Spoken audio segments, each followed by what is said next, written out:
everyone, and welcome to today's session. My name's Kendra Bosworth. I'm the Manager of Professional Development and Programs here at ACSL, and I'll be facilitating this session. We have quite a few people in the session today, and what I'd really like you to do is to contribute with questions and comments in the chat box until Sister Gerardine has finished talking. And then when she has finished talking, we will actually field all those questions and comments to her, if you don't mind. But I'm going to start with a prayer and a reflection. In the name of the Father, Son, Holy Spirit, amen. Gracious God, provide us with a listening heart so we may see and hear the voice of children and adults at risk. May our organisations, authorities and families listen to, respect and do what is required to keep children and adults at risk safe. We ask you to help each of us to exercise our duties with compassion, integrity and clarity as we work together to enact real change and uphold the safety of all who come in contact with our church and communities. Amen. I recognise that I am facilitating this session from Gundungurra country and the traditional custodians of the various lands on which you come from today. We honour the First Nations people, culture and connection to land, sea and community. We pay our respects to their elders past, present and emerging.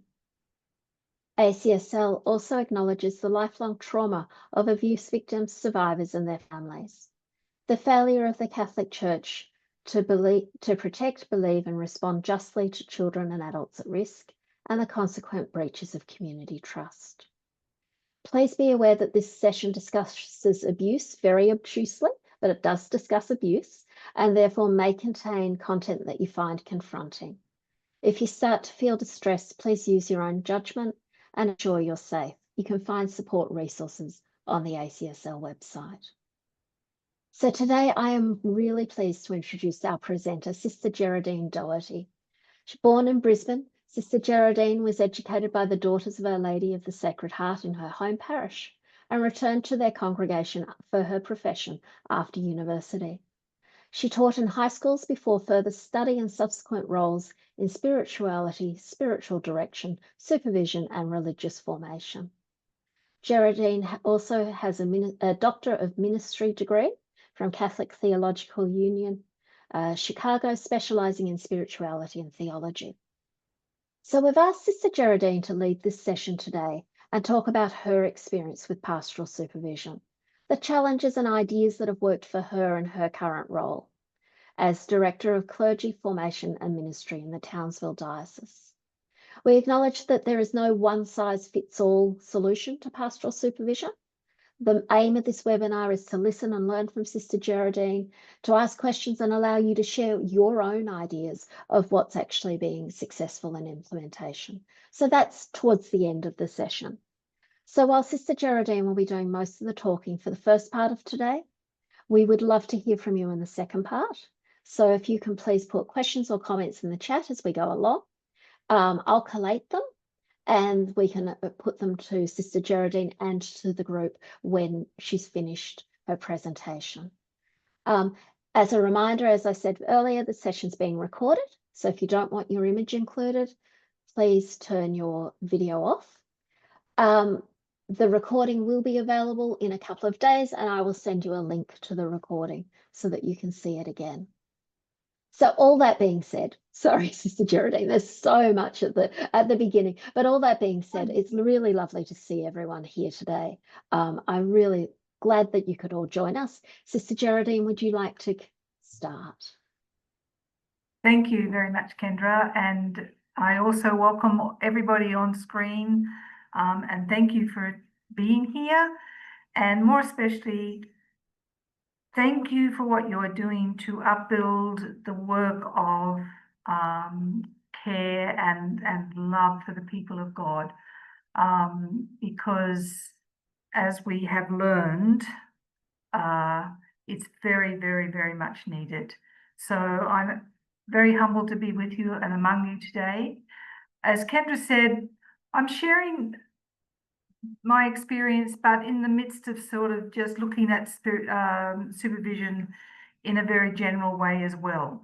Some of you will be very familiar with what I say because it's not really groundbreaking material, but at the same time, I don't think it hurts any of us to take that step back and just review our thoughts and our processes and our practice of something that we're hoping is becoming more and more and more a part of the whole scene of the Catholic Church.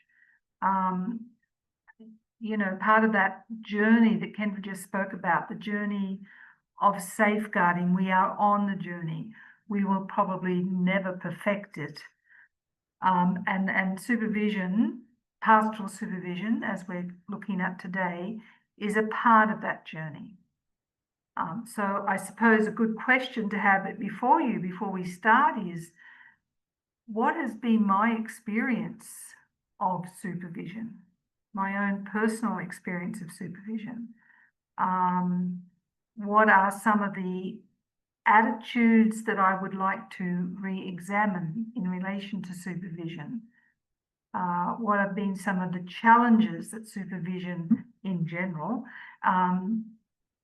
creates for me and my reality and my place in the whole journey of God's kingdom? So without further ado, I'm going to I have a PowerPoint. I tend to speak to the PowerPoint. It keeps me on track a bit. I will share now my slide, and I'm hoping the technology is with us. Looks perfect. Thank you. Okay, good. So just very quickly, some topics I touch on, but they don't come in any. Well, there's some topics I touch on, and then others come in between these as well. Just to give you a little bit of an idea, I won't read them. You can see them there for yourself.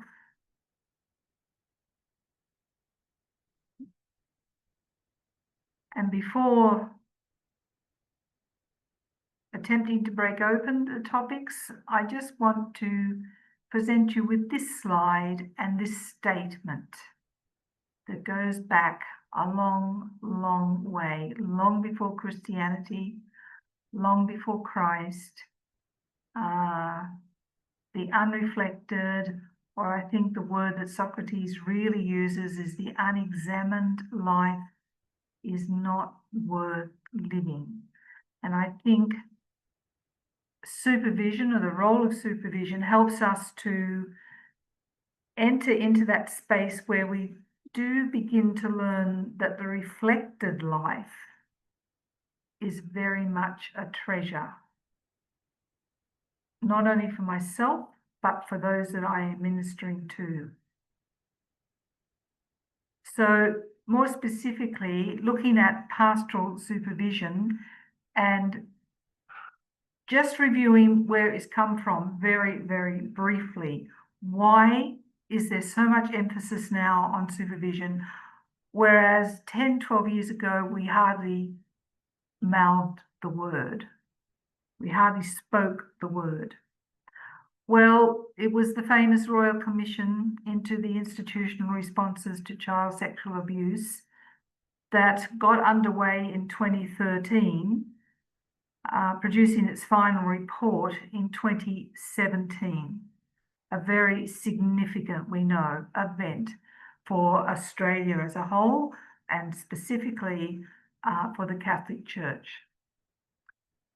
The Catholic Church, in shock and horror, one of its first implementations was the ACSL, as we've come to know it, the Australian Catholic Safeguarding Establishment, which got underway, I believe, around late 2020. And in all honesty, in preparing for this, I had a little bit of a look at some of the material that the ACSL has produced, and it's quite extraordinary the amount of work they've done in such a short time. One of those pieces of work is the document of the National Catholic Safeguarding Standards. It was created by the ACSL in collaboration with the Australian Catholic Bishops, the Catholic Religious of Australia, and the Association of Ministerial Public Juridic persons. So it was a joint effort. The church came together to produce certain standards that we are now really attempting to implement and live by. Just as a follow-on from all of that, we have recently published the new integrity in our mission, our common mission, the National Code of Conduct for those in ministry. Interesting enough, that document mentions supervision about 7 or 8 times, but it mentions it in a way that's kind of like an everyday understanding, a natural process that we take up and we live. There's no big song and dance about it. You're in ministry, you are supervised to a degree. So I just found that interesting, that it's almost like as natural as breathing, that this supervision now is being written about in official documents.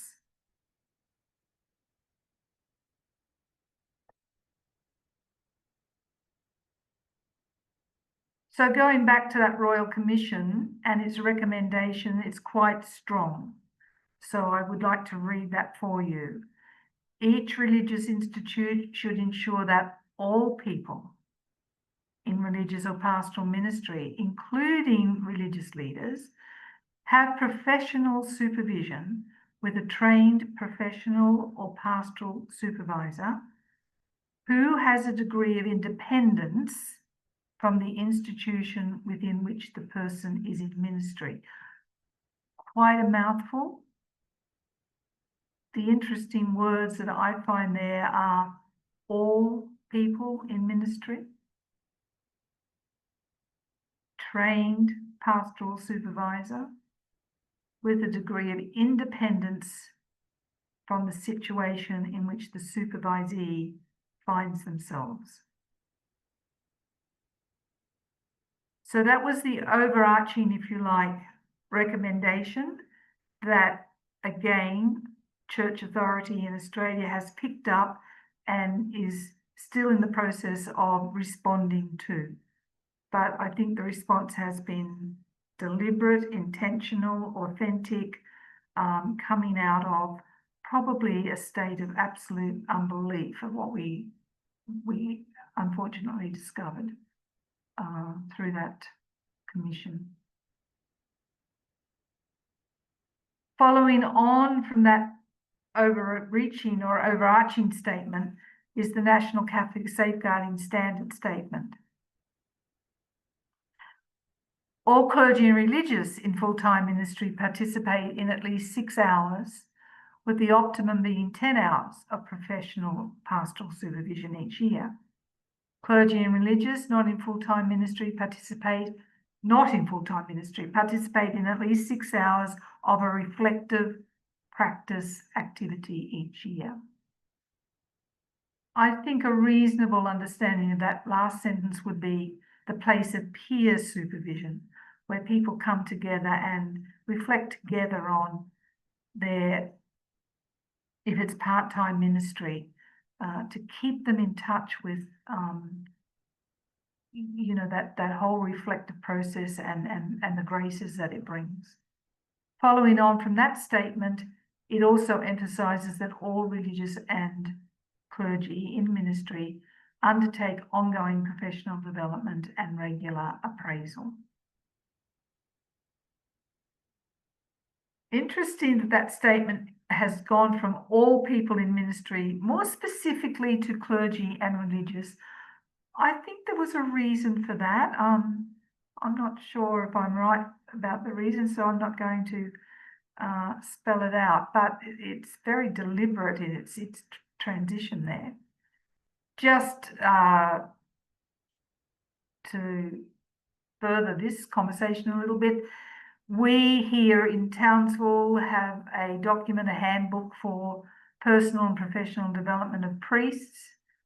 And one of our opening statements is what is on the screen. Again, quoting the National Safeguarding Standard, and something that we as a dioceses want to pick up and live from. So all our clergy are certainly informed of this and reminded of this very often. And I would say we have probably 90% compliance to supervision in the diocese by the clergy. So just to spend a few minutes on what perhaps supervision is not, and I think you are aware, or pastoral supervision. One of the difficulties I had here when I first came here in my role as ongoing formator for clergy, Director of Ongoing Formation for Clergy, was their understanding of supervision. Both the Australian men, of which there are very few, and the overseas men, of which it's the large 90% majority, supervision had a negative feel to it. And I think it was because it was tied up with this rather probably secular understanding of supervision, where a person is corrected, where they're brought to toll over being non-efficient or non-proficient in their work, non-competent. That it became, or is in many workplaces, has this policing kind of attitude, which can be very demeaning sometimes. And I think our priests who, yes, it's true, had very little accountability out there for a long, long time, when they thought that they were to be accountable on a personal level with one other person, for some of them, it just was just because this is the kind of accountability they kind of imagined it would be. So just to make clear that this is not the supervision we are referring to. Also, supervision is not any of these things.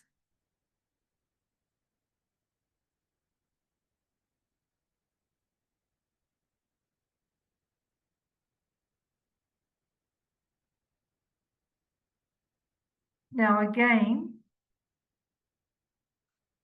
all of those things are similar or have similarities attached to them, but they also have major differences. So they're similar perhaps in the milieu in which they take place. Often it's one-to-one or one-to-small group. The professional in the relationship, the spiritual director, for example, or the coach or the line manager, they can be using similar skills or proficiencies to reach their goal, but there are major differences, and a lot of that has got to do with what is the goal. What is the goal of spiritual direction? What is the goal of therapy? What is the goal of personal mentoring? They have different goals, therefore the journey to that goal will be quite different, even though similar. So there's a bit of a contradiction there that we have to hold. But pastoral supervision is not any one of those things. Leading others, caring for others, ministering to others can be demanding, and it can take a heavy toll on the minister. And that toll can vary from day to day, week to week, month to month, and year to year. But the one aim for pastoral supervision is to ensure that that toll doesn't become impossible to carry, that it doesn't build up to the point where the minister is becoming less and less fit for ministry. Supervision counteracts that because it provides a safe, intentional, confidential, trusting, discerning space that enables the supervisee to breathe, to take a step back, if you like, to stop, to look, to listen to what's going on in their ministerial life. So it helps the supervisee to breathe, to be, to reflect, and to review. Usually a particular situation in ministry that's praxis-based, but a situation that keeps kind of raising its head and demanding my attention for whatever reason. It might be a strong feeling, or it might be a conflict situation that I tend to be avoiding. It can be 1,001 things that I bring to supervision for certain enlightenment on where do I go from here? What would be a good first step? So, supervision, some of the basic ground principles, it needs to be regular. Once every 12 months is, you might as well probably not partake. It needs to be a minimum once every 4 to 6 weeks, and usually a session is an hour long. And then all these other dynamics kind of speak to what supervision is about. It's respectful of the cultural dynamics involved. It is definitely and needs to be psychologically informed, meaning that the supervisor needs to have a really solid understanding of human psychological and spiritual development. It's certainly a means in itself, one means of ongoing formation, developing the areas of self-knowledge, growth in emotional intelligence, growth in a lifestyle really of reflective living. It helps the person understand what reflecting on life, on ministry means and how valuable it can be. And of course, always helping the supervisee manage their boundaries, and that's a very significant area. We are dealing with boundaries all day, every day, in every situation. Supervision is a safe place for the reception of honest feedback. Honest feedback. In other words, when I attend supervision, I am open to hearing maybe how I can grow, how I can do better, how I might have thought about something in a different way. I need to be open when I come to supervision. It's many things, but a place of integrity for the supervisee, where over time, not over the first session, but certainly over time, my life starts to become much more integrated. My body, my intellect, my heart, my soul, my learnings, my experiences, my inner life, my beliefs, my ethics, etc., my behaviors. I start to begin to feel more holistic as I reflect on my ministry for the purpose of, yes, my own personal growth, but in turn, becoming a better minister for those that I am serving. And I think that's a very important aspect of supervision. Yes, it's for the individual, but it's for the wider community, the wider church. We are becoming a healthier community institution, if you like, step by step, person by person. So, to put it from a negative perhaps perspective, it helps the person prevent, that build-up of heavy unnecessary loads. It helps prevent obsessive mental activities or depression or burnout. It helps prevent the person in ministry gossiping about their problems, their concerns, their worries in the wrong places, rather than intentionally managing their concern in the right place. And it helps prevent the supervisee seeking counsel or escape in unhelpful, unhealthy, inappropriate ways. Alcohol comes to mind. It has been used for escape in many, many, many church settings.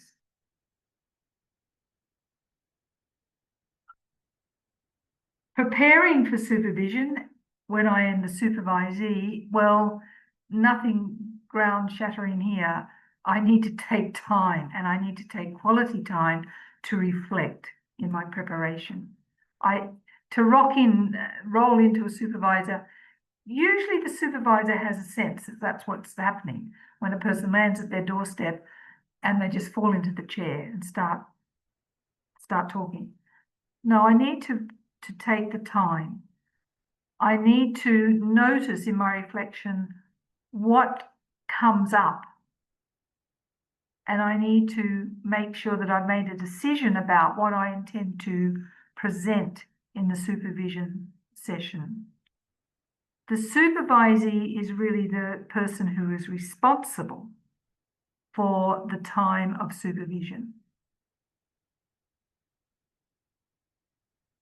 So the phrase there on that screen that I like in that whole preparation process is, while you're reflecting, notice what you are noticing. What is the strong feeling around a certain situation that keeps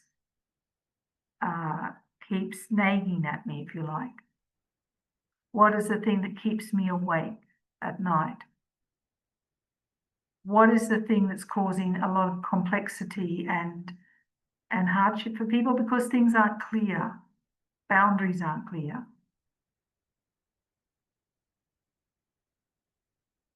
Have I become really stale in the way I approach ministry? And if I'm a clergyman, the way I preach, it's just become very routine. What am I avoiding? Where are my relationships strained? So all of these things and many other things can be blocks in ministry, and supervision is one place that helps me unblock. So I have a sense of, yeah, I can now move forward with this. Again, lots of lists, which I'll just let you read as they come up on the screen.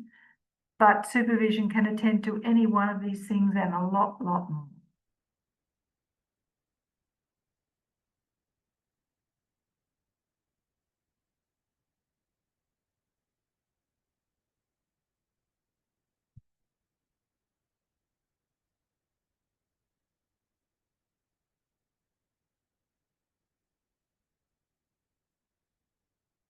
We could spend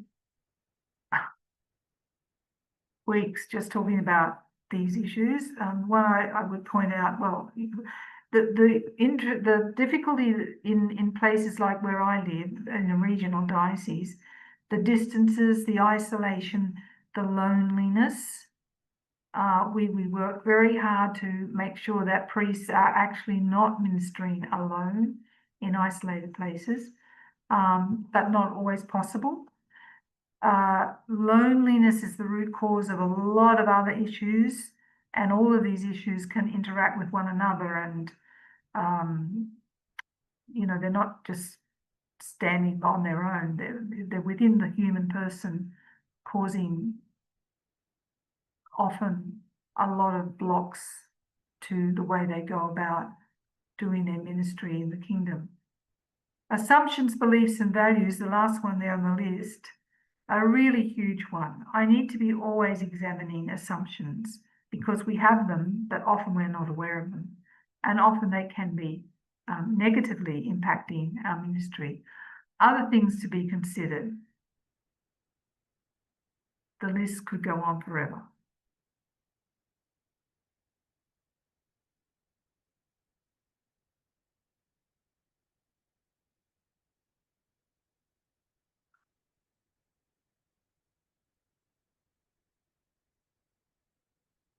The first one is an interesting one, the feelings of restriction that some clergy tell me they have when what comes to their mind when they're in a given situation is, ooh, I can't step into that situation because I will be causing a possible problem here for myself. So sometimes complying to safeguarding boundaries, a priest can use that. I have found out they can use that as an excuse for actually not being pastoral. So it's really hard, though, being very serious about it, it's really hard for them to keep discerning, keep judging the given situation. Because I have found that many authentic men, they say, I feel like I'm in a straitjacket. I can't look to the right, I can't look to the left. I'm sort of bound by these serious restrictions on me. It's causing us to be creative in the way we go about even thinking about how I approach a particular pastoral situation. But it's also very real for the men who are taking on board seriously safeguarding compliance. Another big area, of course, is power and control. Huge area. I think all of us, male, female, we all need to reflect on what is my use of power. Do I look on power from the gospel perspective, or do I look on it from the another perspective, which is often damaging? So again, a root of many of the problems in ministry is how we deal in our own personhood with power. The difficult, fourth dot from the bottom, the difficult pastoral issues, huge, difficult pastoral issues that people need to be on top of in their pastoral ministry, but very, very challenging and thought-provoking, faith-provoking issues that we can be confronted with. Supervision can give us the space to say, oh my God, I was in this situation with a person deciding on whether they wanted to take up the voluntary assistant dying matter more seriously. I don't think I did a very good job at helping them. Okay, let's look at that. Let's give that space. Let's give the minister time to attend to how he or she is feeling around all of that, from their own personal perspective and then from the perspective of ministry. Internet concerns is becoming more and more a feature in our lives today. For example, AI. Where are we going with AI? And how are we meant to use it to build the kingdom? And where can it be extremely worrying and troublesome? Another area is pornography, readily available. So that clicks into the issue of sexuality, it clicks into the issue of relationships, it clicks into the issue of loneliness and isolation.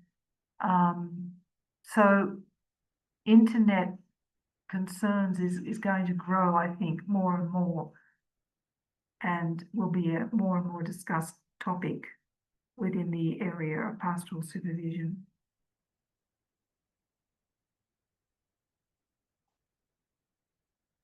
I think the last webinar was on the topic of, I think I've got it there, this betrayal trauma. I found it a very interesting topic.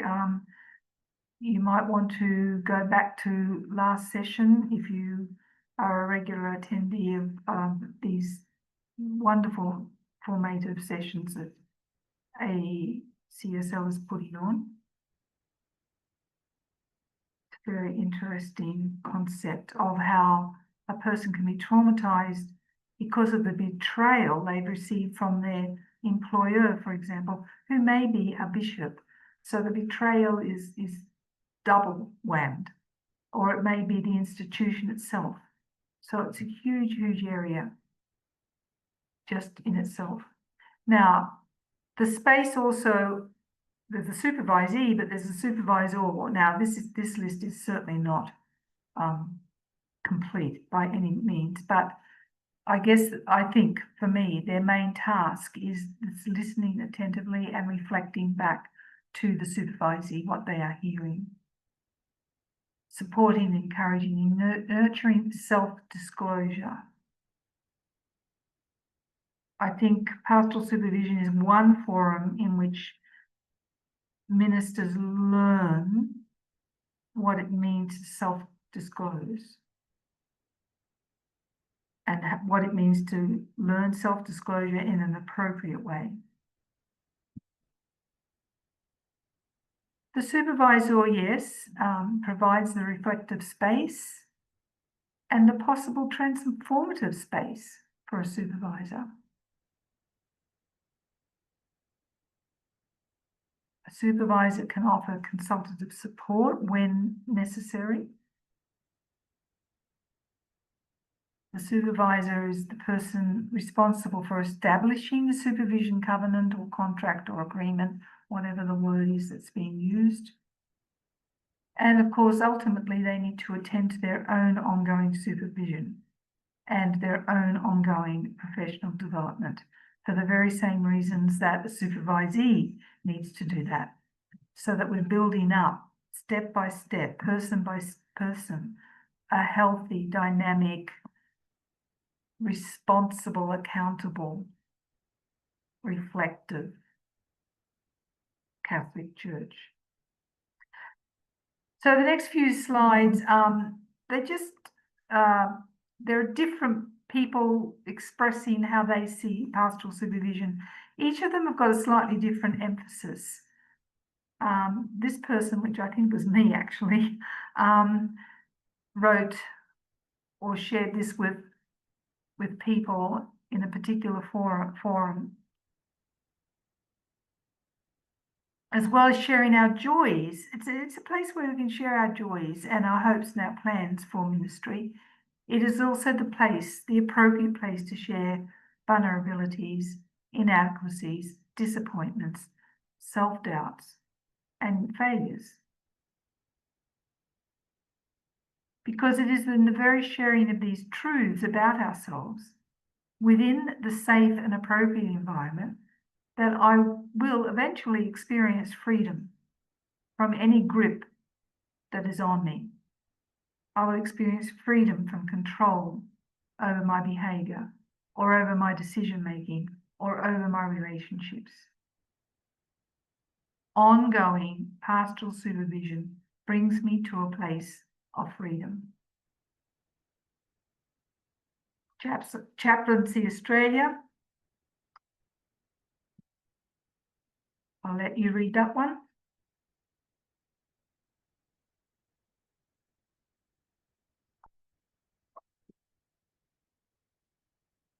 Certainly emphasising the necessity for professional trained supervision. It is not just a mentoring, friendly little chit-chat about what's going on. A rather long one, which we probably haven't got time to read, but this one emphasises, I think an important part is the harmony between persons' beliefs and the way they practice those beliefs. So again, the necessity that supervision enables integration of the person to grow and develop and to become more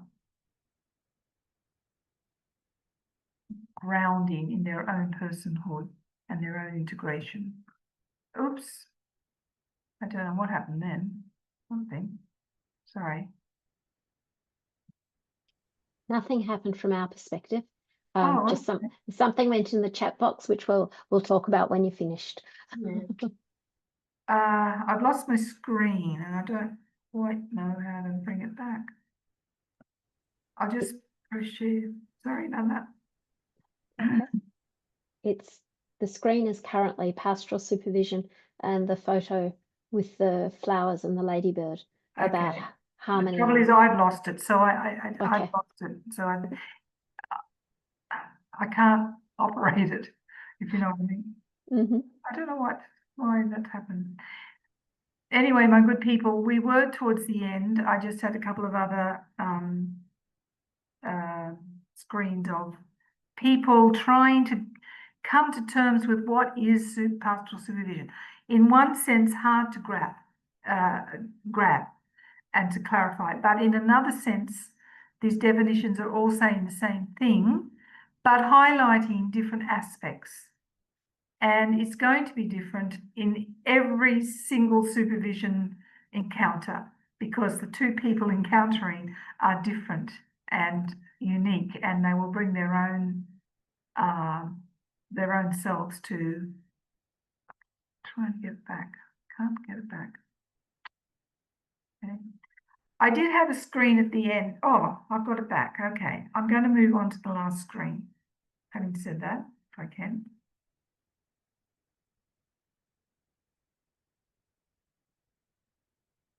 We are continuing on the journey, as Kendra said in the beginning. It's a journey of learning.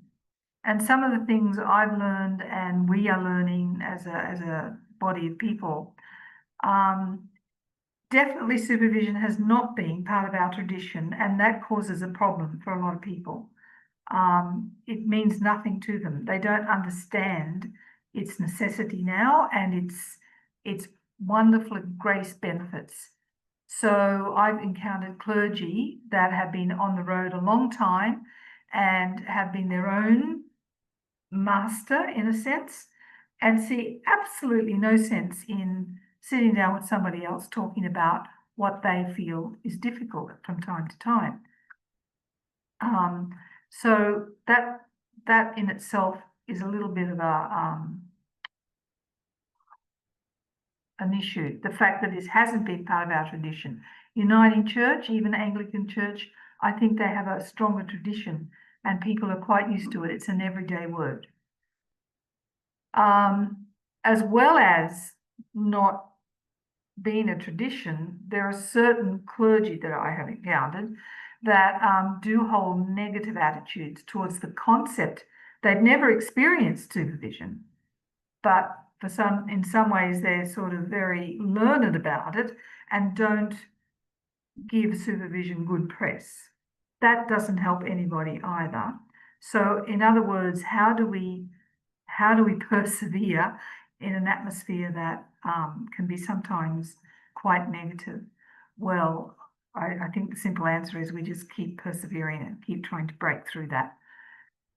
There is a genuine fear of supervision. I think it's got something to do with that term self-disclosure. A lot of us, again, haven't come from a tradition where self-disclosure has been valued. In fact, quite the opposite. It's been seen as something that's selfish and self-centered and self-orientated. And the Christian message is we give ourselves to others. Yes, but we're starting to learn that the balance is important. We give ourselves to others. We give ourselves, my best self, to others. And therefore, I need to keep sort of in touch with myself and what needs to be looked at in a serious way. Actual experiences of supervision can sometimes be negative because the supervisor is not perhaps the person that is my right fit. And if I've had a negative experience, it can be hard to move on from. It can be hard to relearn to trust the process. But it's essential that we do move on and that people understand that this is part of the journey. Sometimes it doesn't work, and sometimes we've got to restart with a new setting. My experience of the clergy from overseas, They have absolutely, the word is totally foreign to them. It means nothing. So they actually need formation in why it is important in this country to undergo supervision, in fact, mandatory, and why it is such a grace-filled experience. In other words, they need to be formed in the positive value of supervision as an ongoing formative process. But who are preparing these people for this? I don't know. I think some places might be doing it well, other places haven't even thought about it. Of course, the availability of trained supervisors, especially in regional and outback places, is really an issue. Zoom connections have helped a lot, but I think we probably mostly agree that it can be not the perfect situation, but certainly better than what we have had in days gone by. Considering the number of people, if we're going to take seriously our integrity in our common mission code seriously, where it talks about supervision of all ministers, where are the supervisors coming from? So there needs to be this constant supply of supervisors to meet the demand for supervision. And of course, the financial drain.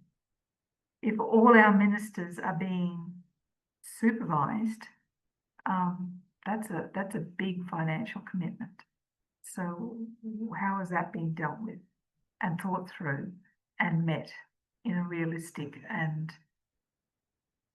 peaceful way? So I think I better close, Kendra, and I just want to bring back onto the screen where we started. I'm hoping that if there's a little bit more conviction around the fact that the reflected life is worth valuing, and its worthiness extends beyond the one person, but filters through, down through everything and everyone and every interaction that we have. So thank you very much for your very patient listening. I hope some of it has been helpful. Just, as I said, very basic, very grassroots, but good to revise from time to time. So thank you, ACSL, for the opportunity to do that. Thank you, sister. One phrase that I had to write down was about pastoral supervision allows me to give my best self to others. So thank you. I thought that was really worthwhile. This whole idea of I can give myself to others, but my best self is only through the supervision. So there are questions in the chat box if I can send them through to you. I think you might have answered a couple as we go along, but let's see how we go. The first one was, how do we manage the movement from pastoral supervision to psychology and or spiritual direction? Recognizing that this is your opinion as well and your practice. Could you just repeat the question? How do we recognize the how do we manage the movement from pastoral supervision to psychology and or spiritual direction?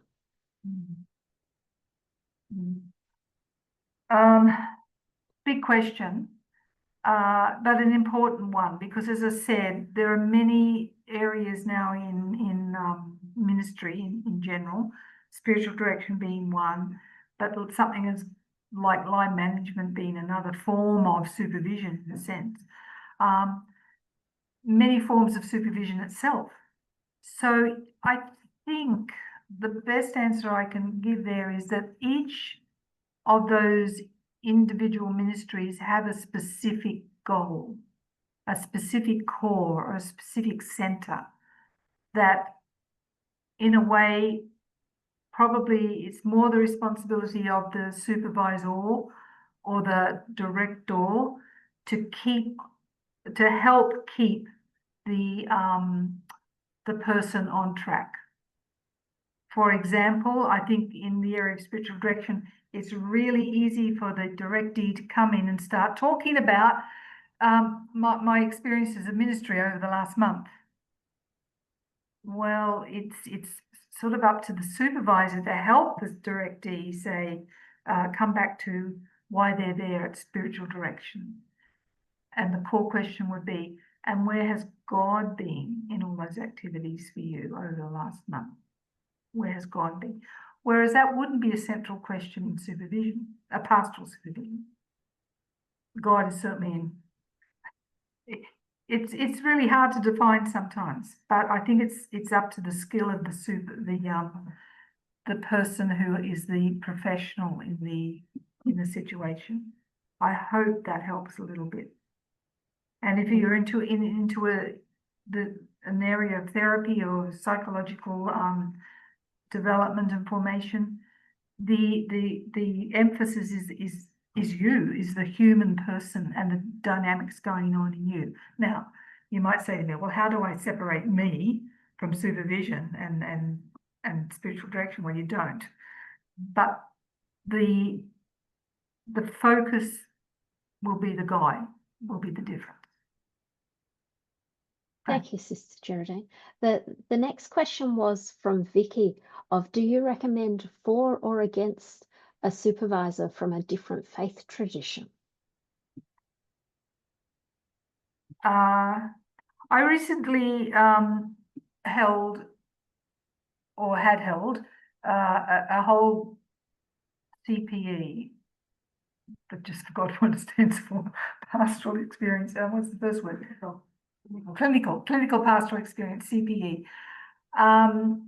It all eventuated up here because we needed a chaplain for our hospitals, and he needed CPE training. He needed that as the baseline for the work. So we got a CPE facilitator up here to give a CPE course. Why am I going into this? The CPE was not Catholic. The facilitator was not Catholic, and she was not a man, but the group consisted of 3 to 4 priests and 2 or 3 lay people, all of which were Catholic. It's a wonderful experience for that ecumenical feel to come through, and for the clergy that I know and have responsibility for, a wonderful awakening experience for them to appreciate the other religions, the skill of other religions, the tradition of other religions, and especially if she's female, that's a whole other dimension as well that they're learning to grow into in appreciation and understanding that, hey, to be holistic, we need to embrace the whole. So I am in favour. I in this town, it's only a small town compared to where a lot of you might be coming from, but there are wonderful Anglican supervisors and wonderful Uniting Church supervisors that I recommend to our men. Yeah. That's really good to know, Sister Gerardine. I think you've answered the next question through your presentation, because the question is, what is the best way of managing if the parish priest is unsupportive of staff/personnel supervision? And I feel as though you've answered that by providing the purpose and the reasons behind the pastoral supervision, and by educating. Would that be true? Yes, but at the same time, I do appreciate the difficulty behind that question because, I mean, I think many of us would in that situation, because the starting point is there's a lot of handicaps before the starting point, and you know, again, it's that whole issue of power and control, which I'm sure we've come across in many ways in our own ministries with certain people, and that person is not open to receiving any ongoing formation around that. It becomes a huge block, yes, to the whole parish, and it's a very sad situation. And I think it's only going to be time that starts to dwindle that down, and that kind of person becomes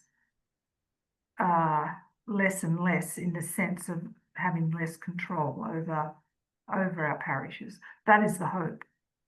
That's the journey we're on. And as I said, reaching perfection in the journey, well, we all can contribute to that in our own small way. But yeah, I do appreciate that is a very difficult environment to be working in or trying to grow in. Yeah. Absolutely. We have had someone ask whether you have any advice about the financial side, the financial dimension. Not really. That finance is not my thing at all, let me tell you. Look, the model we're using at the moment is that in actual fact, if the priest is being supervised, it is the parish that pays 70% of that, and the diocese will cover the rest. If we have men not working in parishes because like they've got other ministries, youth ministry, or and they're not attached to a parish, a hospital ministry, that sort of thing, the diocese pays for their supervision. I think, again, it's only with time that diocese will begin to understand that this has to be a priority when it comes to budgeting. I know it's easy to say, but very hard to do. But again, I think it's only with time that will become more and more evident. It's not cheap, but then I can go into a hairdresser and hand over the hairdresser, best part of $100 for 20 minutes work. So why can't I hand over $150 or $200 to a supervisor who's professionally ready and trained for this crucial work? So, yeah, sorry, I have no financial secrets as how to deal with that. It's a huge area. Yeah. Thank you. I'm going to end, if you don't mind. There is a comment that someone thinks Chaplaincy Australia has a list of accredited pastoral supervisors. Exactly. And yes, there are, and this is where I think the development has been fantastic. I mean, really, we've only been on this journey since 2020, you might say, as a Catholic Church. So there's an enormous amount of information out there. Search your internet, that would be a starting point. Share with other people what you're finding, share your resources with other people, etc., etc.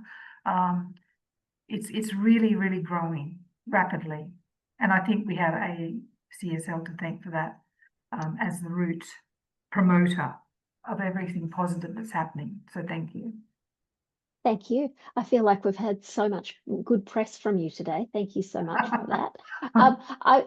Before we finish, I'm just going to put in Aidan's comment because I really think it's a lovely way to end. He says supervision, safeguarding, and synodality seem to be closely related and complementary.